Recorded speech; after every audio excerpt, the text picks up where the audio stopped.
push the various buttons. Okay, everyone, thank you for joining us for today's GSA Fleet desktop workshop on our short-term rental program. I am going to turn things over to Joe Niemdowski. Thanks, Stacy. Good afternoon, everyone, or good morning, depending on where you are in the country. I'll keep this real brief. We're excited to present some information on the STR program, some frequently asked questions that we get, and some general information. But without further ado, I'll turn it over to Kendron Stoklosa to start the presentation. And again, ask any questions in the Q&A box. I'll be answering those there. And if there's anything that feel would be beneficial for the entire group to hear out loud, we'll save those for the end. And we'll also, answer anything at the end as well. So without further ado, turn it over to Kendron. Thank you, Joe and Stacy. Good afternoon, everyone. I would first like to thank you for tuning into today's desktop workshop. Our goal is to provide a general overview of the STR program and its available offerings. We're also going to go over the STR customer guide, some common questions that we received during last year's desktop workshop, and some of our fairly new features to include the GSA rental bill, the wallet feature, and upcoming GSAFleet.gov insight. As a reminder, please feel free to use the Q&A box to ask any questions. Joe will be monitoring and answering questions throughout the presentation, and we also may stop to address a question directly if it will be beneficial to highlight to the full audience. So here's our agenda and the topics we plan to cover today. We'll first provide a general overview of what the short-term rental program is, how it can be used, and the benefits and advantages of using us for your vehicle and equipment rental needs.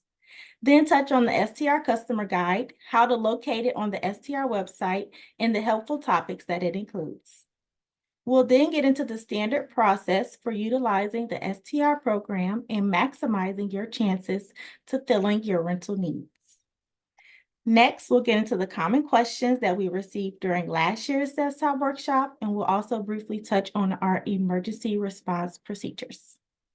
Lastly, we'll address the wallet and GSAFleet.gov, the fairly new fleet rental bills, and GSAFleet.gov and the STR updates.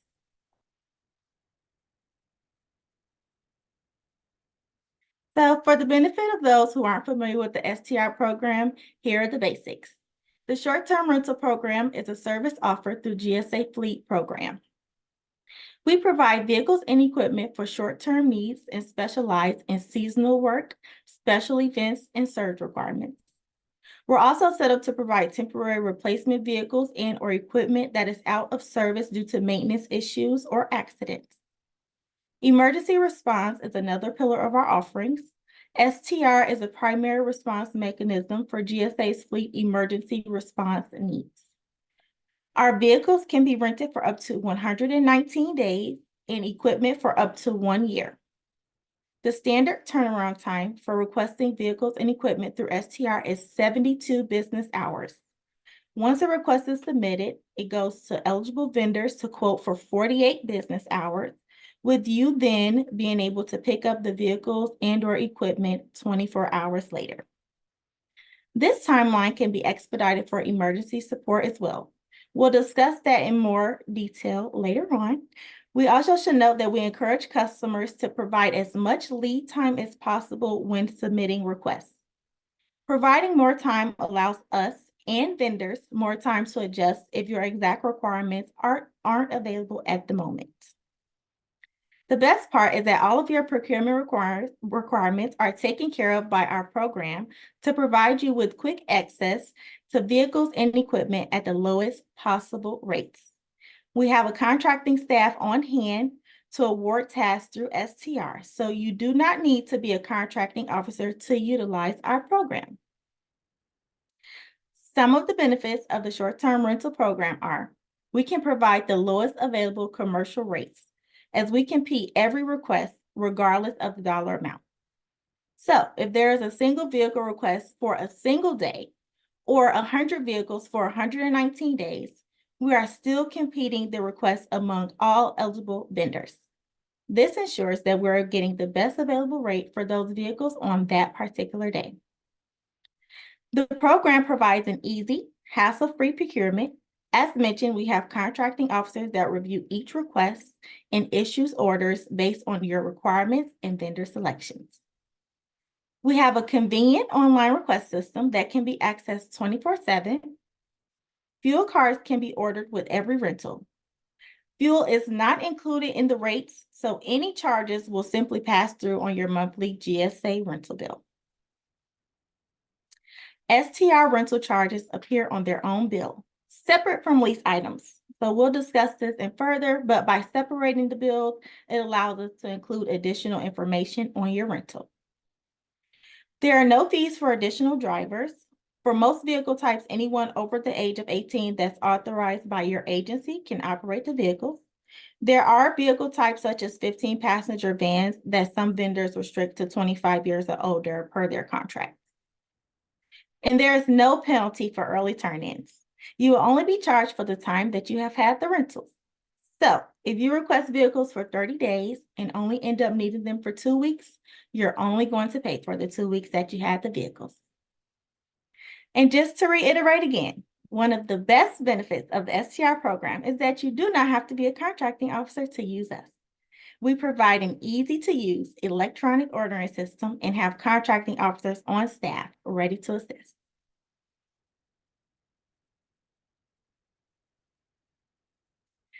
As you can see in this list, we have a wide range of offerings. We have over 70 types of vehicles covering all vehicle types, including sedans, SUVs, and passenger vans, all the way up to light trucks, box trucks, buses, and tandem axle tractors and trailers. On the equipment side, we actually have numerous items under contract. We only list around 550 of the most commonly requested items on our website, and this is due to an effort to keep the website easy to navigate and use without scrolling through pages and pages of offerings. So if you don't see something listed, please contact us and we'll check to see if it's something that we can provide through STR. Some of the more common items provided through our program are aerial lifting equipment such as boom lifts and scissor lifts, earth moving equipment such as excavators, skid steers, backhoes, forklifts of all kinds, and other material handling equipment, generators and other electrical equipment, portable heaters and/or AC units, light towers, welders, and dewatering pumps up to 6 inches. We also have a number of specialty vehicles that I'll discuss further on the next slide.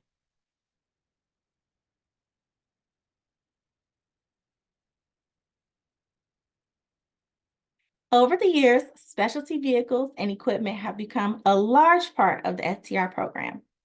As mentioned, we now offer a ton of equipment pieces. I mentioned the commonly requested items previously, but to reiterate, earth moving equipment, material handling equipment, light towers, HVAC equipment, and dewatering pumps.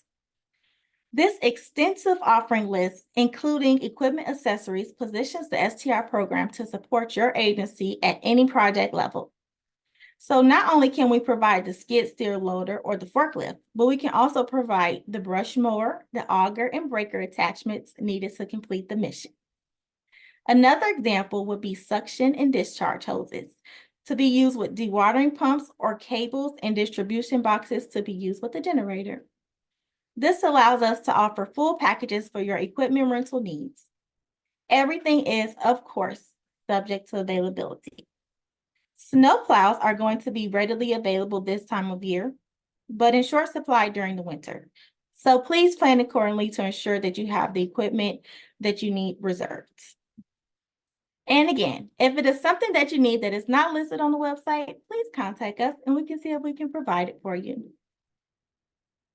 We offer a variety of specialty vehicles like dump trucks. We have a variety of options ranging from light-duty chassis trucks with a mini dump bed to heavy-duty 25-yard dump trucks, and even the large earth-moving articulated dump trucks.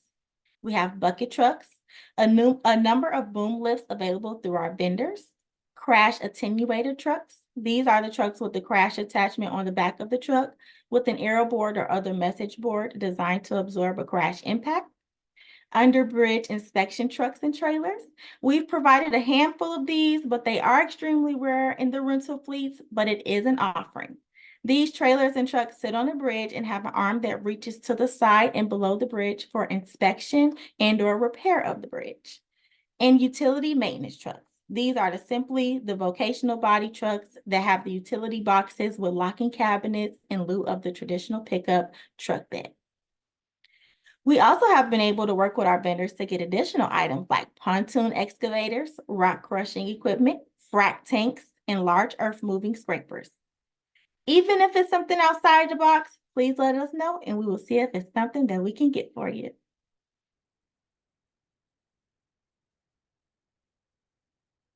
The short-term rental program is supported by many vendors and all of the rental players are covered.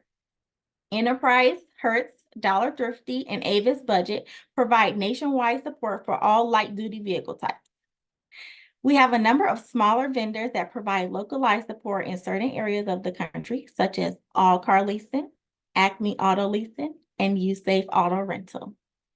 Work trucks and utility vehicle markets are covered by Herc Rentals and Flex Fleet.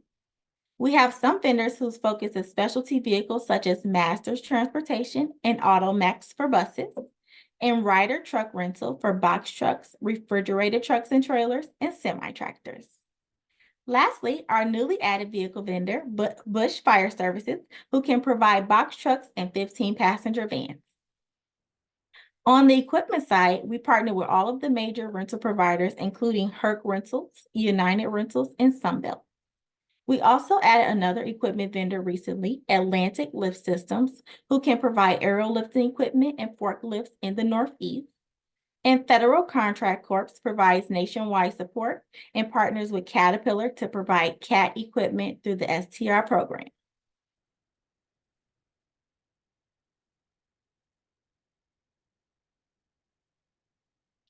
So you may be wondering, what does this all cost? Well, there is a small fee that's charged to customers once a request has been awarded.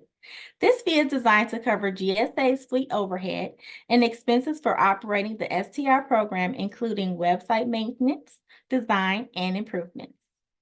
The fee structure is a sliding scale based on the award amount, starting with just a flat $35 fee for anything under $701, and then going to a percentage-based calculation down to 1% of the total if the award is greater than $50,000. You can find a further breakdown on our informational website at www.gsa.gov/STR. Also on this website, you can find our program ceiling rates. These documents show the highest possible rate you could be charged for a rental through our program, excluding non-exempt fees. Please note that all of the requests are competed among eligible vendors, so we often see discounts off of these contracted ceiling rates. Because of these discounts, we also show the average monthly rate that has been awarded for the specific rental over the past quarter. And these documents are updated on a quarterly basis and can be used to forecast potential pricing through our program, and to make an analysis on whether renting, leasing, or purchasing is the best option for your mission. We encourage you to utilize these rates and averages for budgeting prior to submitting your request, as these prices will be the highest that can be incurred per request. Other costs that should be considered are fuel and damage costs. As mentioned previously, any charges incurred on the fuel cards are passed through to your GSA Fleet rental bill. WEX will be listed as a vendor, and the description will list the request number and STR fuel. GARS, or Governmental Administrative Rate Supplement, is prohibited by the underlying contract used by the STR program. Because of any damage that the rental vehicle is submitted by the vendor, provided to GSA as a damage claim, we review each claim to confirm the damage and costs before issuing payments to the vendor. All damage costs are then passed through to your rental bill as well.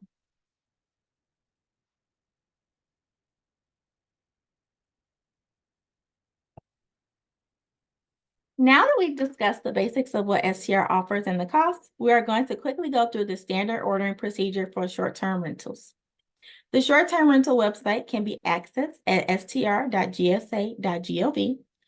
Customers will need to register with a pre-established BOAC or billing office address code before requests can be created. It is important to note that multiple users can register and submit requests under the same BOAC. Then they will create and submit their requests, input the vehicle requirements, customer location, and fuel card delivery address. As mentioned earlier, the standard quoting time is 48 business hours. After closing, customers will receive an email notification with any quotes from eligible vendors. They will then need to log back into the web STR and select the quote using the Select Vendor screen. After a vendor has been selected, an STR contracting officer will receive a notification and review for award. All STR RFQs are issued with the best value criteria evaluation. Please note that price is always the #1 factor. But if you choose to select a higher cost vendor, you just need to provide proper justification to establish why that vendor is of better value. Once the request is awarded, customers receive notification via email.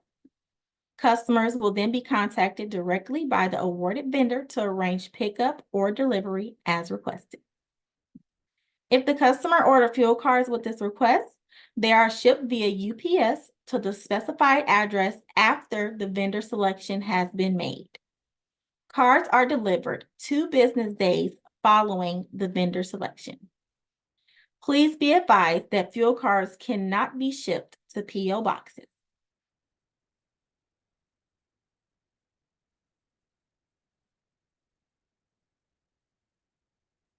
Now let's get into our very helpful manual that was created by the STR team, the Customer Guide. This gem was created to answer all of your questions regarding the STR program from the beginning of the rental process to the very end. It can be found on the top right-hand side of our website. All you have to do is click STR Customer Guide and the PDF will populate for you.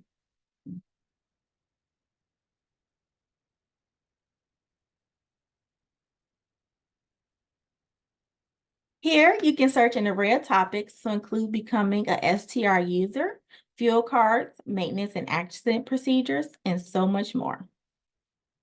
Now, let's switch gears and discuss some of the common questions we received during last year's desktop workshop.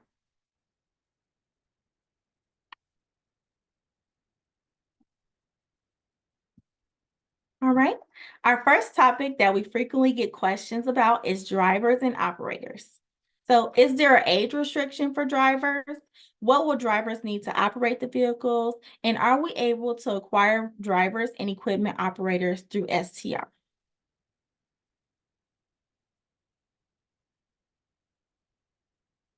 The answer is quite simple. Drivers must be over the age of 18 and obtain a valid driver's license. Some vendors may have an age requirement for certain vehicles. For example, drivers may need to be over the age of 25 to operate a 15-passenger van. Unfortunately, operators are not permitted on schedule, so agencies will need to provide their own drivers and operators. Vendors may require proof of operator certification for certain types of equipment. For example, if we have a 100,000-pound excavator, the vendor wants to be sure that the operator can safely operate that piece of equipment.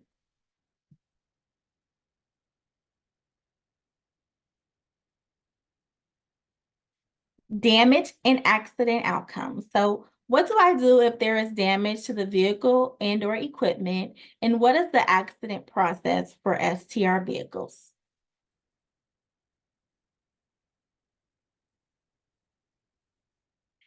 So first, you will want to contact the rental provider and a claim will be sent to GSA. If the vehicle and equipment can be operated safely with the damage, you may continue using it. But if the damage makes the vehicle unsafe to operate, the vendor is required to swap the vehicle. So please coordinate with the vendor to find out which is the best way that you will be able to handle that. GARS, which is the Government Administrative Rate Supplement, is not permitted through STR. Any damage will be submitted and passed through to your agency. If a third party was at fault and they're not able to get reimbursement from the third party insurance company, costs will be passed through and it will be up to the renter to settle that cost. And please note that commercially available insurance or damage waivers are not permitted through our contract due to the government being self-insured through the Federal Tort Claims Act.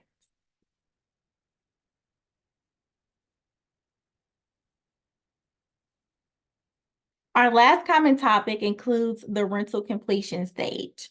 So what should I do if the rental contract date is coming to an end?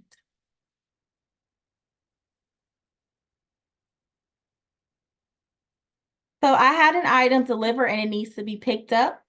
You should contact the vendor and coordinate the pickup date and time.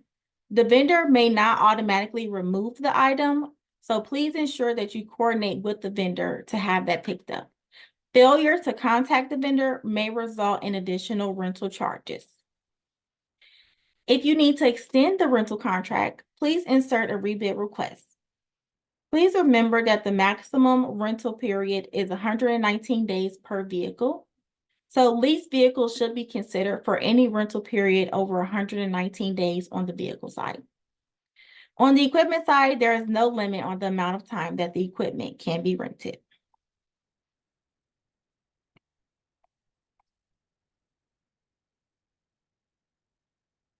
So a rebid request is needed because we can't modify an awarded request. A rebid is an entirely new request in the web STR. When creating the request, please be sure to complete the following. Have the start date and time immediately begin after the current rental end date and time. So if the original contract ends on, let's say, today at 3:00 p.m., you'd want your rebid request to begin on today at 3:01 p.m. through your new expected return date. Under the special requirements section, input rebid of, and then insert the current request number. You want to mark transition costs under the best value criteria if the cost of transition to a new vendor will be taken into consideration during the vendor selection. And please be sure to add another fuel card to that order, as fuel cards are paired to the request number and not the specific vehicle. The fuel card will expire at the end of your initial request, and you cannot use an expired contract fuel card with the new contract.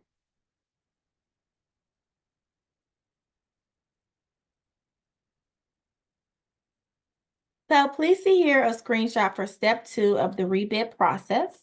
This may be the most important step, as using the special requirements section to note the original rebid request number allows us to keep track of 1, either the vehicle you currently have and are extending, or 2, the new vehicle that you have acquired, if changing vendors, and when you return the previous one for billing purposes.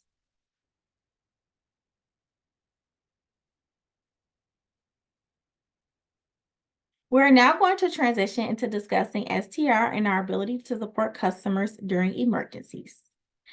Expedited ordering is available during declared national emergencies, and vehicles can be procured in less than 72 hours, subject to vendor availability. Some of the recent emergencies we've supported are Hurricanes Milton and Helene.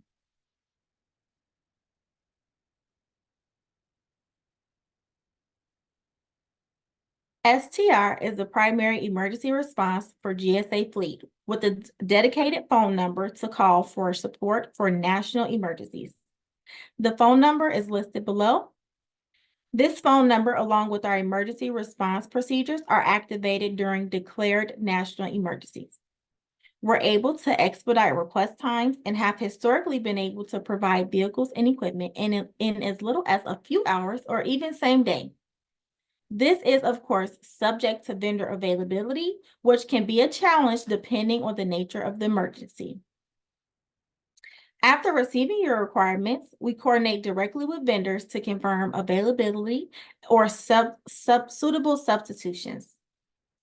Once availability is confirmed, we can shorten turnaround time and have contracting officers standing by, ready to assist and issue awards.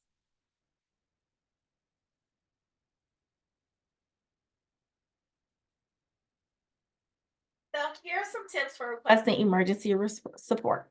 Have your requirements ready. As soon as you let us know that you need vehicle support, we want to start working with vendors immediately. Follow up emails with a phone call. If you email us after hours, give us a call on the emergency line to ensure that we have your requirements and begin working on your requests. Let us know if you're working multiple channels. This one is really, really important.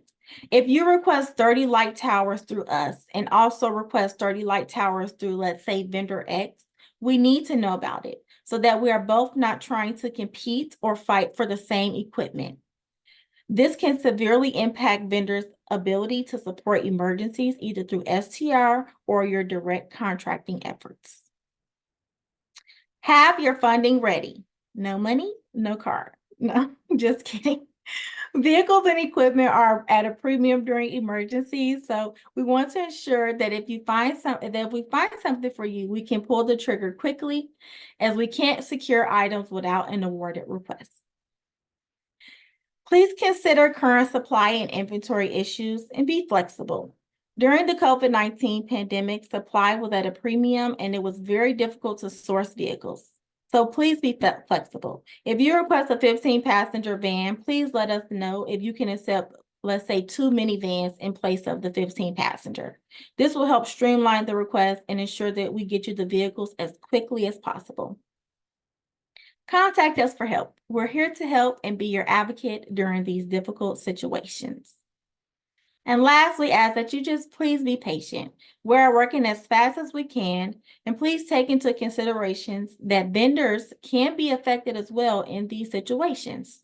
They may have trouble getting employees into the local branches to confirm availability, or if any vehicles and equipment were damaged during the emergency event.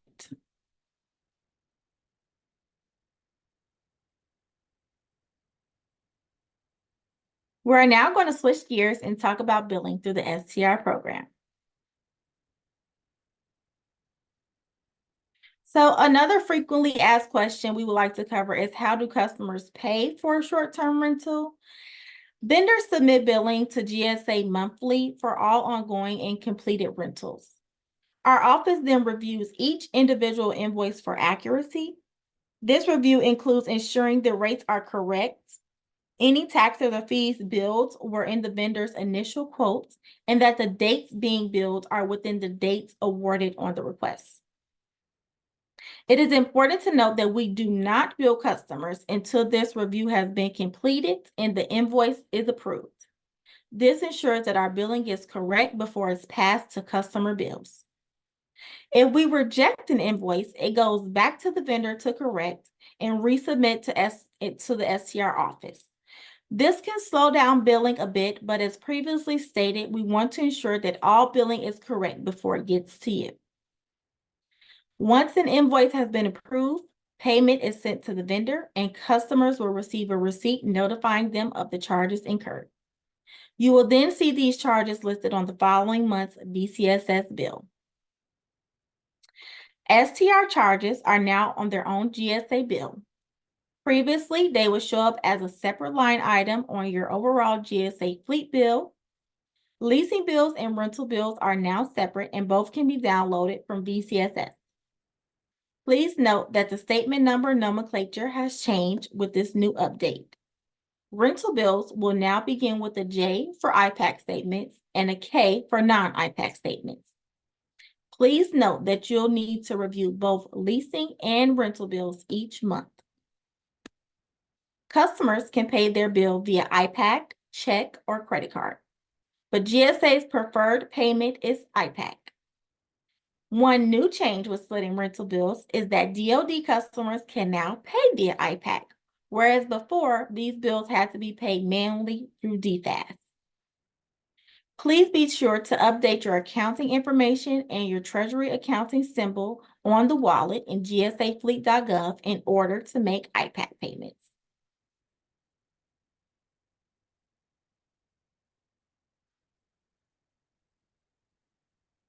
This information may look familiar as it's been covered in previous desktop workshops specifically regarding the wallet release, but we just wanted to touch on it again to stress the importance of reviewing your tasks and accounting information within the wallet. The GSA Fleet Wallet feature manages your treasury account symbol requirements, and your task is the identification code assigned by Treasury to an individual appropriation, receipt, or other fund account. All federal BOACs that span fleet offerings to include purchasing, leasing, and STR must have a task in the wallet. There must be a one-in-one alignment of the BOAC and task for each fleet offering.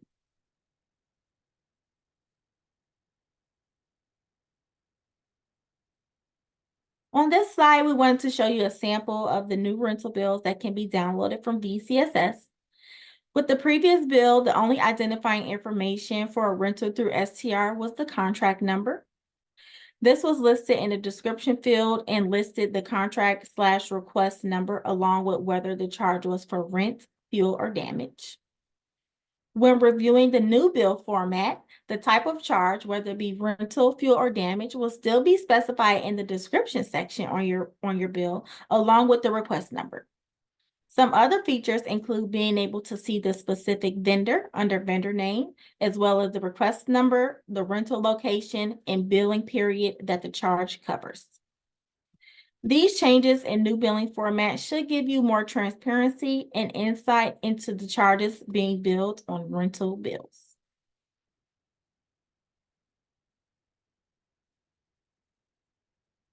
So here's an example of our billing outcome. The customer returns the vehicle. The branch then inspects the vehicle. The branch submits invoice to the vendor billing team. The vendor billing team submits their invoice to STR. STR reviews the invoice for accuracy, but unfortunately, an error was found in the invoice. So the invoice must now be sent back to the vendor for correction. The vendor billing team returns the invoice to the branch. The branch resubmits to the vendor billing team. The vendor billing team resubmits to STR. STR reviews the invoice for accuracy. The invoice is approved and the cost is billed to the customer. But now that charge appears on the customer's next month VCSS bill. So we want to ensure your bill is right. We received over 90,000 invoices last year from the vendors, and we do frequently reject bills that can start this process over again. We meet with vendors frequently to ensure their billing is submitted correctly and in a timely manner.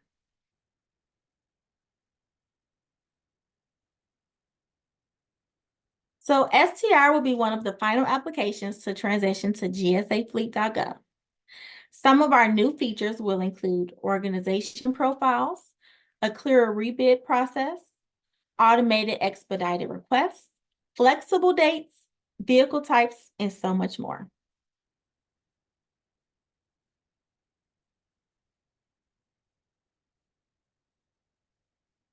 So this covers all of the material that we have today.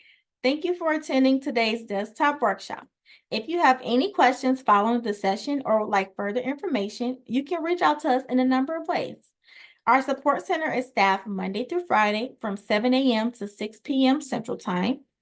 You can reach us via email at gsa_rental@gsa.gov or via telephone at 1-866-886-1232.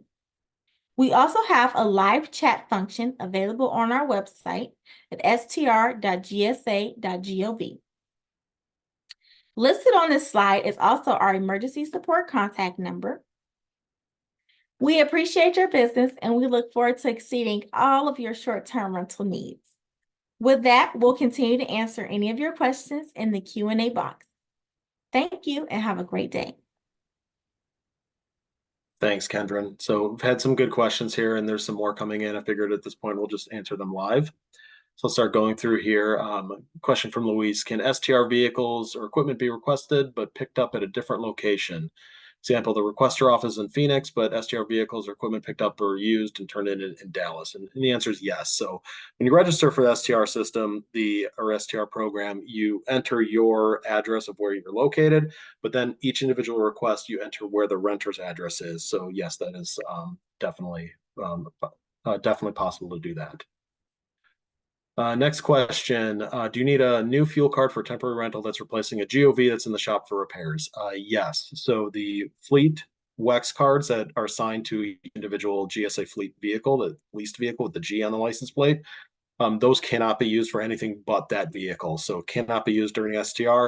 Definitely need to request a fuel card through STR. And there are some differences too. All the fuel charges for STR pass through to your GSA fleet bill, where, of course, the leased vehicles, that is included in the rate. So that's part of the reason you cannot interchange the two. Okay, next question. Is there training for the VCSS system? Don't know anything about it. My job requires sometimes asking questions about it. They do have training that would fall under Stacy. I might need you to jump in here. I believe that training typically falls under the from our business oversight branch, but there is training, and there's also some really good resources on VCSS. If you go to vcss.gsa.gov, there are some there's a resources page, and I know some of the guides in there have been updated recently, and they're really well put together. Yeah, you hit everything I was going to say there. I think going directly to the VCSS website to kind of see what the resources are there is your first stop. Our team and our business oversight group can help, but it's almost like they're better with kind of detailed, specific questions versus getting somebody started. Thanks, Stacy. Next question. What is the difference between VCSS and wallet? So VCSS is the system where your bills are received and where you download your actual bills and charges. The wallet houses your accounting information for GSA Fleet. So that's where you enter your TAS, your treasury account symbol, and then your LOA documents. If you're going to pay via IPAC, is through wallet, but VCSS is essentially the system where you will receive your billing and download those bills to view individual charges. Next question. When you say IPAC, will these fees come to us through our agency accrued expenses, or do we have to go to an alternate location to see the bills? So all bills are through VCSS. IPAC is just simply the payment method, but it's different than an AIE, but I mean, the bills look the same. So going back a couple slides here, Kendra, let's see if I can go back here. So this is what the GSA Fleet rental bill would look like. And, again, this is downloaded through VCSS. Okay. Next question, will STR billing change over to G invoicing like the lease payments? Yes. STR is part of the GSA Fleet program is overall. So that will be part of that, whenever that transition occurs. I know there's a deadline for it. I believe it's sometime in 2026, but I could be wrong with that timeline. Okay, question from Courtney. What happens if I forget to rebid a vehicle? Or maybe a better question is, why is it better for me to do a rebid and not just do a new bid request? So it's essentially the same thing. So Courtney would probably want to have a conversation a little more detailed with your specific situation. So feel free to reach out to me and we can discuss that a little bit further.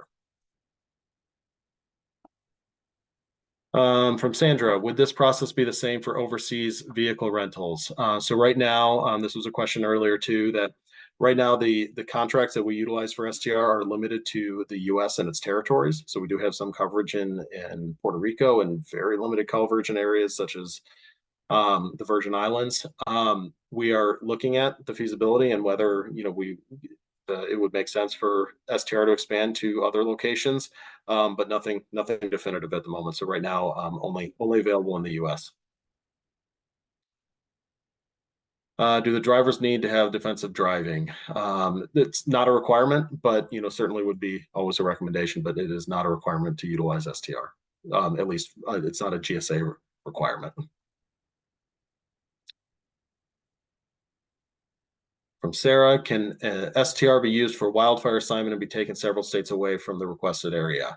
Yes, so there's no geographic limitations for the vehicles. They can be taken anywhere. Of course, they need to be returned to the original location, where the vehicle is picked up, but there is no geographic limitations there.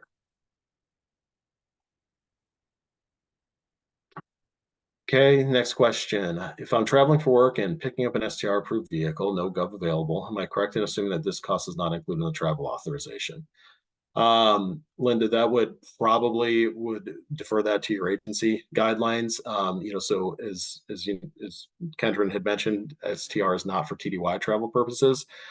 So as far as what would fall under your travel authorization or not, I would recommend you check internally on that side.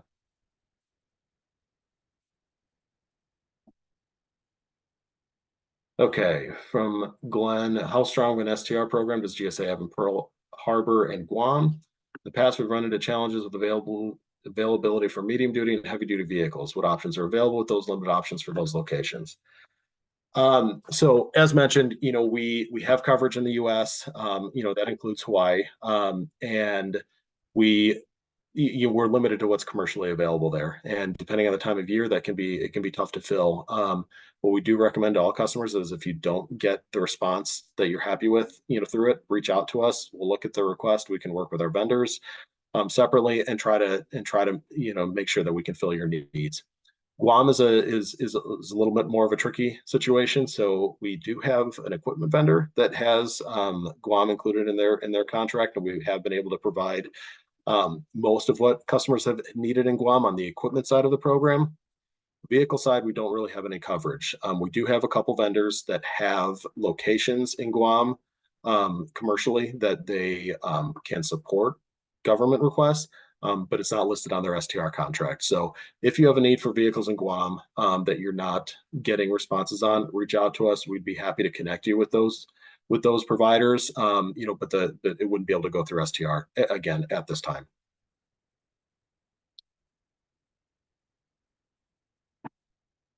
Okay, next question. We are a field office under the Bureau of Reclamation over in California. Fleet manager for our specific region is located separately from us. Are we able to get access to order through the STR process locally through our field office, or would we have to go through the region location? It sounds more of an internal agency question. From the GSA perspective, yes, you can access it from any location. We can have more than one user assigned to us or registered with a single BOAC in the program. So no issues on our side as far as providing access in that scenario. But your agency may have some guidelines on who can request STR. So I would check on that before simply registering.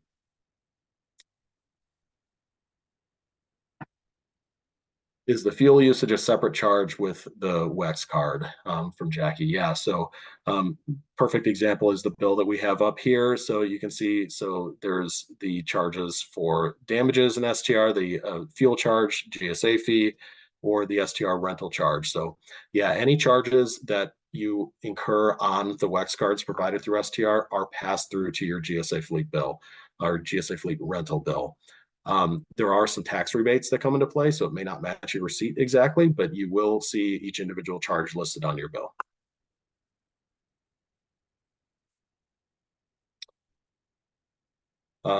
My office currently has a long-term fleet car, but the car does not get used. Will GSA require an office to use STR if the fleet car is not being used on a regular basis? Lynn, I would recommend that you reach out to your fleet service rep on that. They would probably be able to review the specific situation and advise. Typically, GSA does not require you to turn vehicles in if they're underutilized or anything, but agencies are always looking to right-size vehicle fleets and FSRs as well. So without knowing the specifics of the situation, I would recommend contacting your fleet service representative. Okay, how about the U.S. Virgin Islands?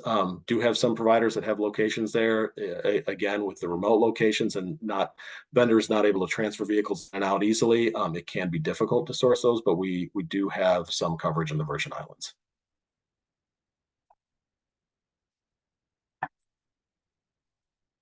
Can STR be used to transport government property equipment from one location to another? Yes. So when you're requesting a vehicle through STR, it's essentially the regulations and guidelines are the same as if a GSA Fleet leased vehicle. So you can use it in accordance with your agency mission. So that it would be fall under that same official use is what the usage is limited to.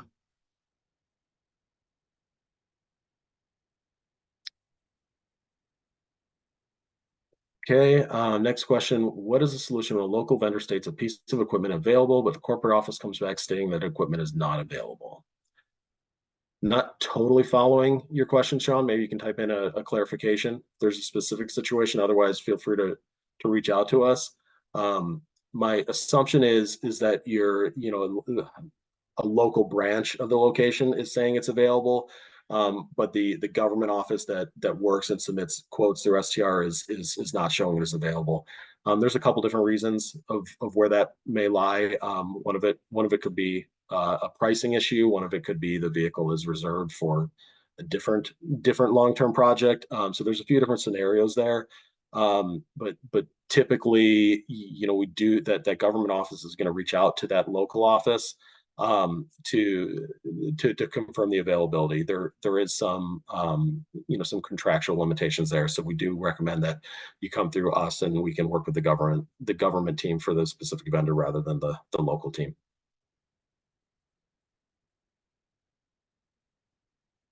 Okay, that's all the questions that we had in the Q&A box. Happy to stick around for another 10 minutes here. Thanks, Kendra, for providing all that information. I thought it was really good. But yeah, we'll stick around and monitor the Q&A box in case there's anything else that comes in. But other than that, thank you everybody for attending. Thank you.